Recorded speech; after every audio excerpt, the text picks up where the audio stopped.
Hopefully it's not been too many glasses of wine or bottles of beer for you to forget that I, in my 15 seconds of fame, introduced Holt of California as the birthplace of Caterpillar, where Ben Holt invented that back in about the turn of the century.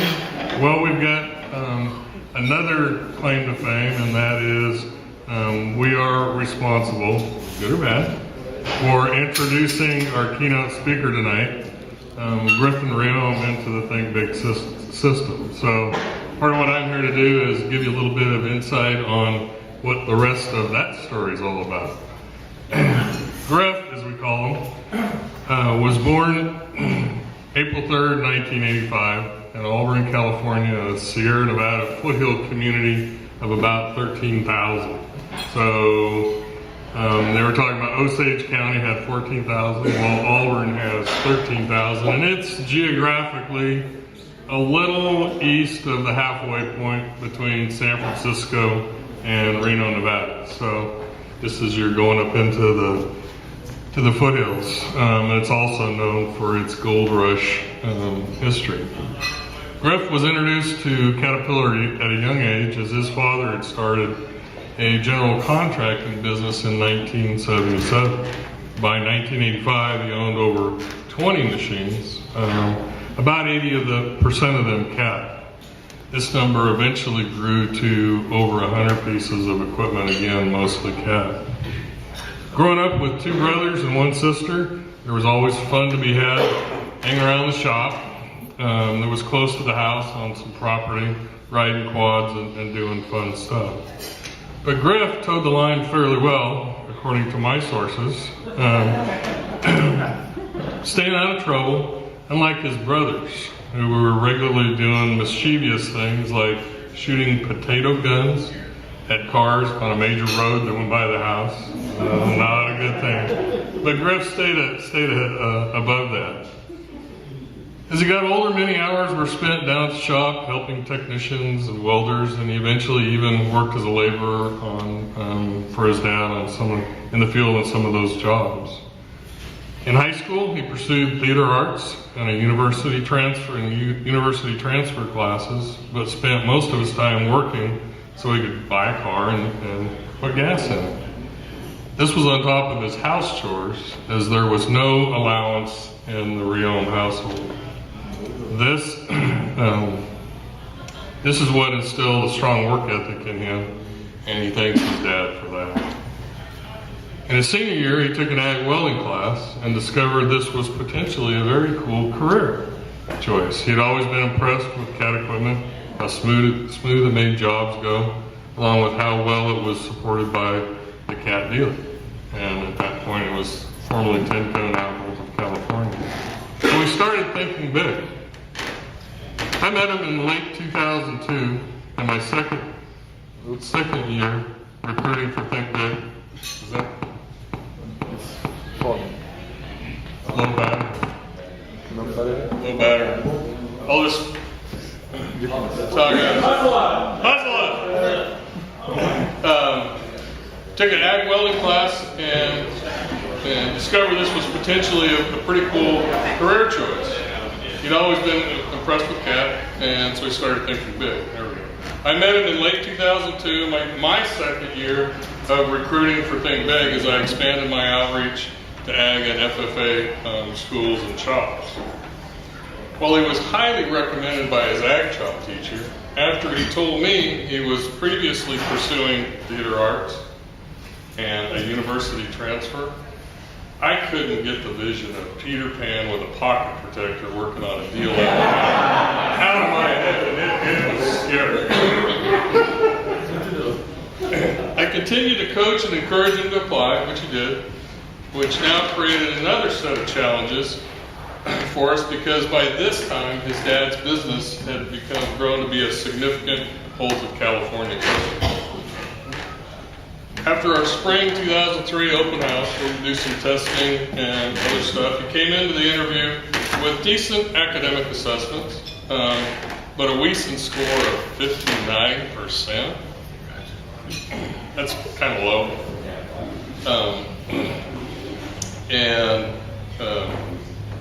I was wondering if he was mechanically inclined, let alone could he wrench.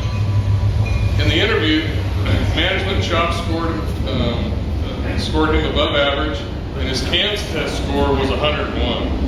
So he was definitely a strong candidate. In the end, he was a little higher than mid-pack in the class of 7 we sponsored in the ThinkBIG 2003, in spite of the fact that we were concerned about him going back to the family business, let alone others. Prior to ThinkBIG, the most advanced mechanical thing he had done was swap an engine and clutch in his pickup.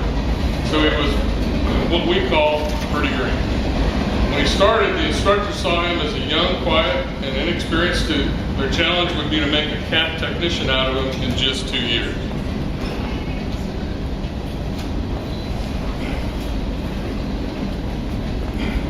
It turned out that he was very bright and kept his head down, again staying out of trouble and flying under the radar, as he mastered his skills and overcame the technical challenges he was presented.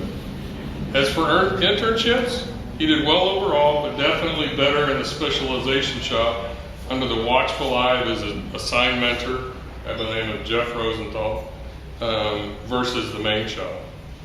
While we knew he was destined for a career, something more than a technician, we hated to see him go to Think Bigger after graduation, as he would really become a valuable resource to our shop.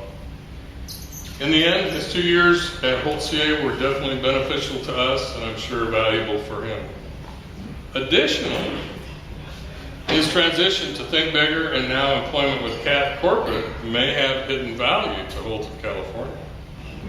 While all files related to his work have been sealed, they may surface if or when he comes back to California as a CAT rep or a manager that has the ability to write a goodwill check. In the end, it's a great honor that I introduce tonight's keynote speaker, Griffin Rio.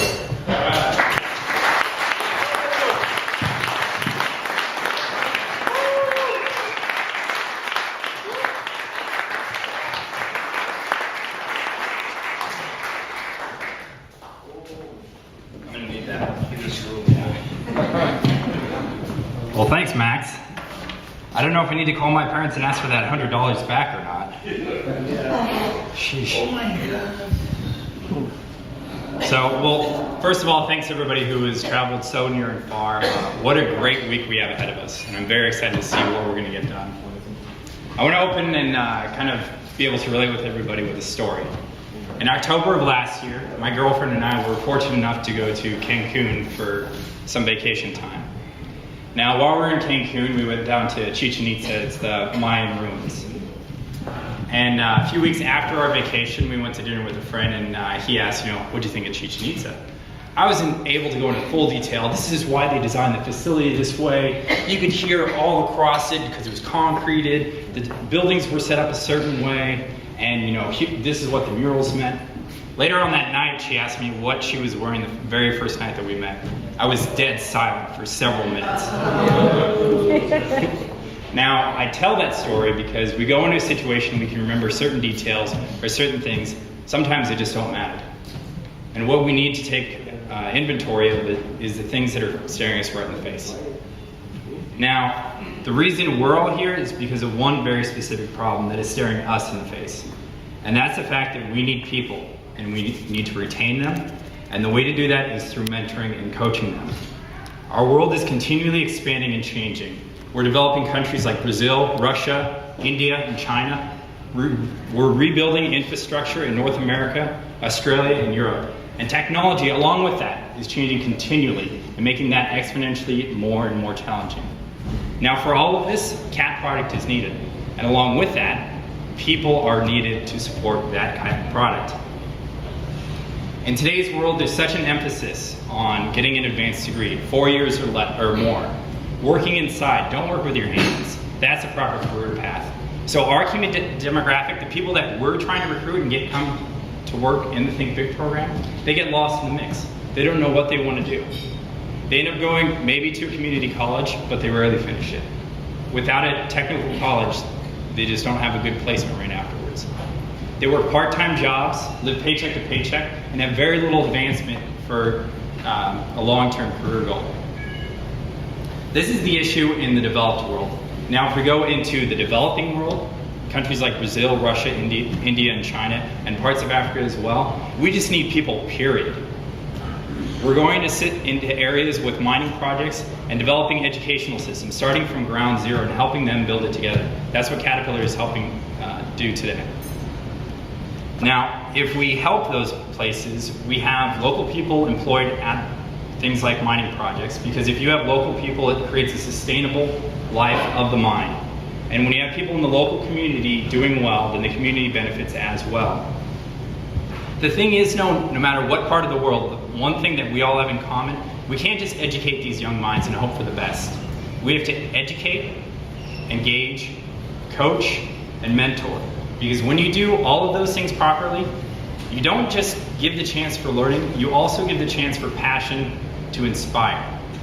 And that's how you keep your people. And that's how you guarantee the fact that they're going to go on and stay in the CAT world. Now, it seems to be the belief of Steve that this is where my story comes into play. As you've heard a few times now, I'm a product of ThinkBIG and Think Bigger. I worked at Volta, California, and currently have been with Caterpillar for 6 years next month, 2 of which were spent overseas working remotely at a mine site. Before all of that, though, I grew up in the construction industry. I've been around Caterpillar equipment literally my entire life. Now, where I am today versus where I started took a lot of hard work, a lot of education, and most importantly, it was the advice of several mentors throughout my career that have helped me get to where I am.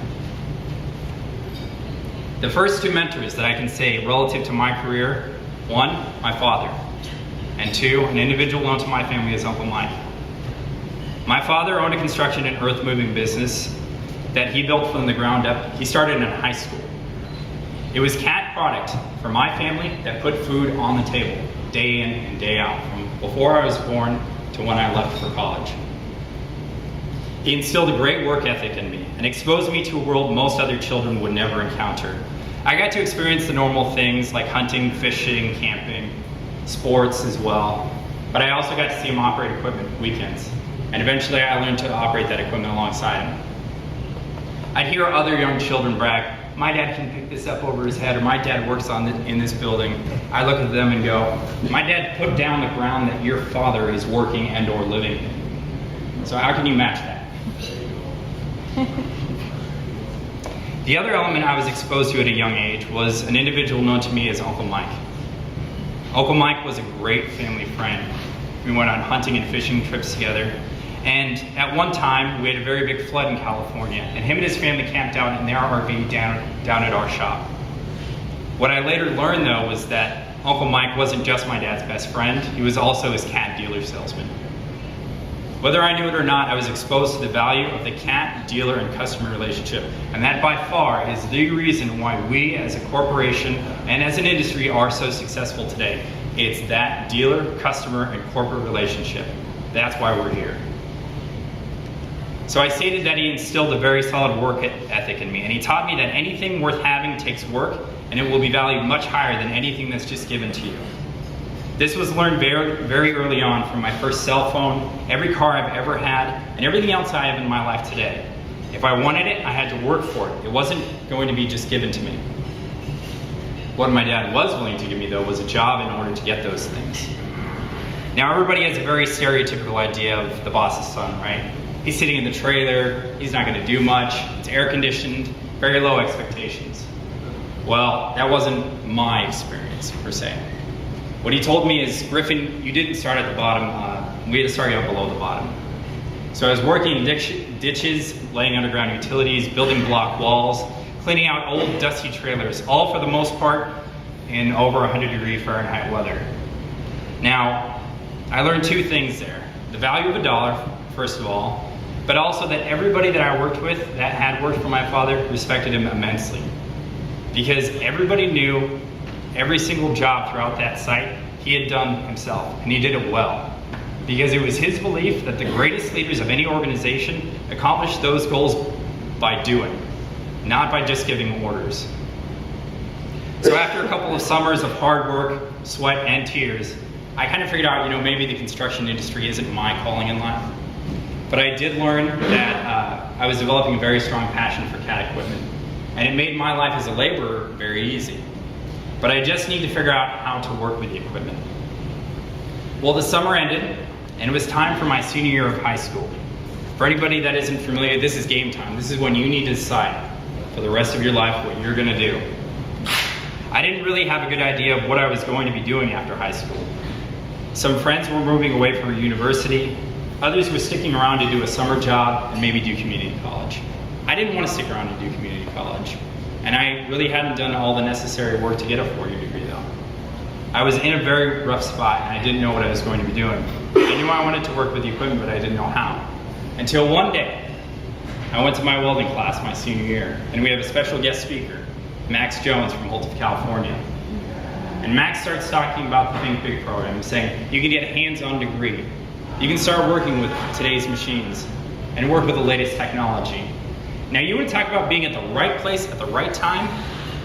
Going to class that day and not skipping was the best thing that I ever did and completely changed the path of my entire life.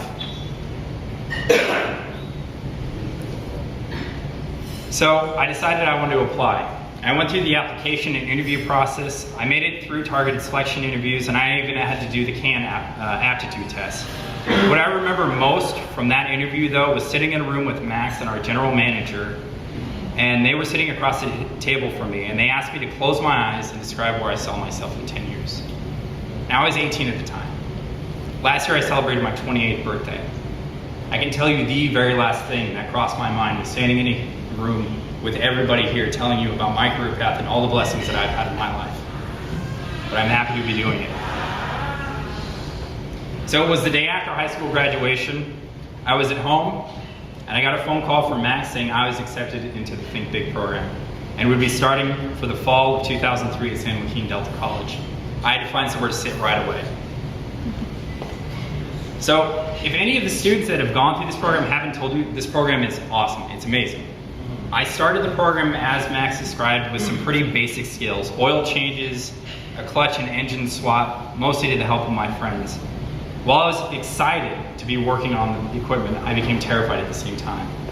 Terrified to fail, I was terrified for not having enough experience, terrified that maybe I just wouldn't get it. But one of the program coordinators put me at ease when he said, this program isn't about what you know, this program is about what you can learn. That's how you need to wow us as an individual. That's how you can make the difference.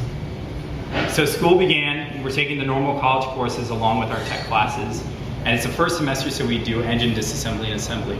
As you know, we're done after 8 weeks, and we're out at the dealership working alongside our mentors and applying the skills that we have just learned. And that by far is the best way to retain what you have just learned. Apply the knowledge that you've just picked up and get it done and do it. Now, the lessons given to me throughout those 2 years weren't just what I learned in the coursework. It's also some of the things I learned from my mentors in the shop. I'd get to a job and I'd hit a brick wall eventually, and I'd go to my instructor and my mentor, and he would ask an all too familiar question. And this is Jeff Rosenthal, and he'd say, "What does cis say?" Now, Steve can tell you that it takes 17 to 21 times of repetition for you to get a habit. Well, given I was 18, I was a little slower at the time, and after about the 50th time, I figured out, yeah, I should probably check out cis before I go ask Jeff for help. So, time went on, I was starting to get better and better. I was going to cis more and more and doing the jobs on my own. I was faced with a deadline, and I kind of expressed that I had a concern in meeting that deadline. And my supervisor, Rich, said, when it comes to flat rate, the easiest way to meet it is to think about the job you have, get rid of all those wasted steps that you do, and get on with it. Now, the idea of time management when you're 18 or 19 is maybe simple to tell somebody, but to finally just get a simple explanation was pretty key for me. And I still use that today. Every job that I approach, I think, okay, what's the final objective? How do I need to do it? And how can I get it done the quickest way and the most quality way? And throughout those 2 years, they flew by. But throughout those 2 years, I had Max there the entire time, making sure I was making grades, applying the technical knowledge that I was learning at school, and then doing it at the dealership and getting on with it. As time went on, though, I learned two things. One, thanks to the instructors like Larry Paulson and other instructors at San Joaquin Delta, I was actually enjoying school and I was enjoying learning. I became a lifelong learner. And two, CAT product itself was starting to face some issues out of the factory. The quality of that name seemed to have slipped over the last couple of years for some reason. Now, we may be familiar with the phrase, be the change that you want to see. This applied directly to that statement. And this is what seeded the idea of going to work for Caterpillar. Be the change that I want to see. So I knew about the Think Bigger program, and I filled out the application, sent over my transcripts, and I was informed that I was accepted to be the first Think Bigger student from the western region of the US. Great. Now I just had to tell my family at home and at Holt. Now the discussions were had, and the fear that I had in advance were met with kindness, support, understanding, and wishes of the best of luck. So it was in August of 2005. The truck was packed up to the brim. I left everything I knew behind in California, family and friends, rolling hills. I had snow and sand within 2 hours of each other, to Pittsburgh, Kansas, home of corn, flatlands, and humidity. Now, all of this set aside, this is another great chapter of my life that I've been lucky enough to experience. We received a first-class education with the direct interaction of our instructors and advisors, like we were back in community college. For those that haven't been to Pittsburgh State University, I highly advise a trip while you're in the neighborhood. You get to interact and meet the great instructors like Dr. Frisbee and Dr. Dell that are shaping the innovators of tomorrow. Not only is this a stomping ground for Caterpillar, but other great industry leaders like Toyota, Daimler Chrysler, Peter Kiewit's son, Tyker, Granite Construction, and that little green tractor company we all keep hearing about. So the big difference though, for me, was that this was a traditional university. I didn't have a Max there helping me along, making sure I was going to make the grades or getting to class on time. If I wanted to make the grades, if I wanted to meet people and make friends, it was up to me to do it. So I was making the grades and I decided to get involved. Got involved with the school and I got involved with the fraternity. And I learned there the value of networking, and the biggest way to make a name for yourself is being turned on with what's going on in the community. As well, I learned how to mentor younger students. So after one semester, I interviewed for an internship at Caterpillar, and I was to be based as an intern in Peoria. 8 months of work, night courses, socializing with other like-minded students, all from different walks of life, educational paths, and life goals. This was an 8-month taste of corporate life and an interview for both of us. I got to see what made Caterpillar tick and got to see how I operated. And it was there I made the acquaintance of one final mentor, whom without none of us would be here, Steve Hitch. Steve became an amazing mentor for me, and a sounding board for all of my questions on corporate lifestyle and where Caterpillar was going as an organization. Most importantly though, for a broke college student, Steve bought lunch every single time. Now, the first time that we went to lunch though, Steve said two things to me that I've held on to. One, when it comes to work, as long as you can go home every day still whistling, that's all that matters. And he expressed to me up front the value of work-life balance, and that sometimes a happy home life means a happy work life, and vice versa. And when it comes to the end of the day, you just need to let go of those problems and start whistling. Number two was, if you could be king for a day at CAT, what would you change? Now, I don't think Steve was looking for ideas at the time of what he could change, but he wanted me to get an idea of, if you have that ability sometime, what would you do? Because someday you just may have that ability. So I finished the internship and I interviewed for a full-time position. And the weekend before I started my final semester of university, I was informed I was going to be part of Caterpillar's marketing training program in the following summer. Now I'll tell you, the best way to finish university is knowing you have a job waiting for you at the finish line. So it was in June 6th of 2007, I was back in Peoria to be part of the summer marketing training program. Me and 24 other like-minded individuals. 4 months of PowerPoint, factory tours, dealer visits, machine walkarounds, PowerPoints, case studies, exams, business presentation, socials, and more PowerPoint. Now, I've heard it described as the most fun you'll never want to have in 4 months. We completed the program and I was selected to join the mining division, and I was going to be starting out in Decatur, Illinois. My training as a pre-field was a year in the product group at Decatur, then back to Peoria for another year in marketing, a couple months in continuous improvement, and a couple of months working at a dealership on rotation. This rotation was meant for other trainees who hadn't been around a dealership before, and for them to learn that dealership operation is day to day. It's not long-term plans all the time like we think it is at the corporation. For a couple months, Wayne Supply in Louisville, Kentucky is where I was back on home base. I went back to my roots. I was talking to technicians, meeting with customers, riding along with PSSRs and salesmen.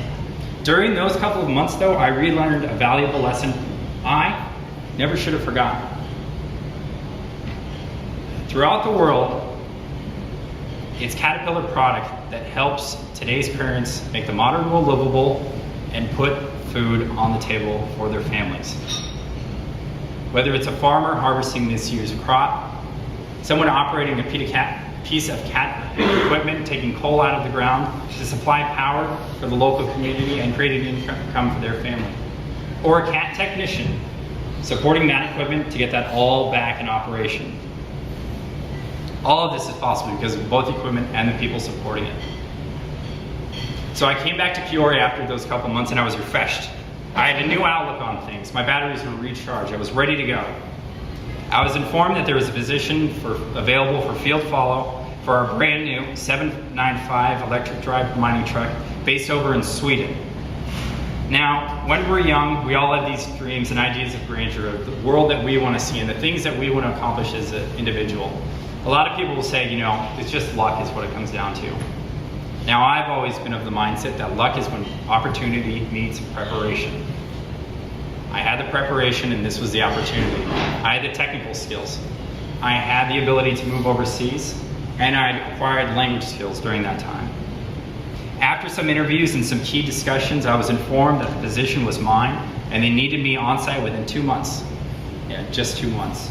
To learn field follow, the 795, get everything packed and ready, say my goodbyes, and start learning Swedish, which is a language less than 1% of the world speaks. Now, everybody has these preconceptions of Sweden, and I'll just kind of clear those right now for you. Tall blondes of the Swedish bikini team, beautiful cities like Stockholm and Gothenburg, and IKEA with their horse meat meatballs. Now, given this was field follow at a mine site, I was in Gällivare, Sweden. So here's Stockholm. This is Gällivare up here. It's 100 kilometers north of the Arctic Circle. The winter time gets to be about minus 40 C, which is about the same in Fahrenheit during the winter. We don't see the sun for about 8 weeks, and everybody was short with very dark brown hair. Now, the humidity of corn of Kansas was starting to sound pretty good at the time. Now, all kidding set aside, the environment itself and the community and the nature was one of the most beautiful things I've been able to. Now, for those that have gone through the field follow program or new product introduction, they can tell you that when things are good and the product's doing well, we as a dealership and corporation, we look like rock stars. We're doing great. But when times are challenging, it's a lot of hard work. Continuous update meetings, many phone calls overseas, and endless hours with the operators. Given that this was our first time into the electric drive mining industry in over 40 years, we faced a few challenges. Time and time again, I would have operators, technicians, and TCs in my office, and I would have to say that all too familiar question, well, what does this say? Now, this wasn't some twisted form of karma and me trying to get back at anybody, but I needed to apply a sustainable method for them to know of all the resources that Caterpillar had put in place for them. And someday, I wouldn't be living inside. Well, when SIS didn't have the answers, I would have to lead by doing, just like I learned from my dad. Working alongside the technicians gained a lot of credibility for them knowing the technical background that I had. When it took to getting a certain job done, they never questioned it, nor did they question how long it would take them to do it. Being a former dealer tech and communicating with that team gave me much more credibility earlier on versus any other normal engineer out of the factory. As time went on, everybody got better at understanding the system. We figured out the issues. The dealer was getting developed. The operators were understanding how to operate the machine. I'm happy to say that the site now has over 10 795s, and the fleet's summary of hours is over 80,000 hours, and this site is a flagship for the European mining market throughout the world. Now, since my assignment in Sweden, I have returned to Decatur as a product service engineer. I act as the 795 liaison and between the dealers and Caterpillar, where I now have the ability to be the change that I want to see. And every day, I go home still whistling. Suffice it to say, my life has taken me along a very interesting and fortunate path, and I wouldn't have done it any other way.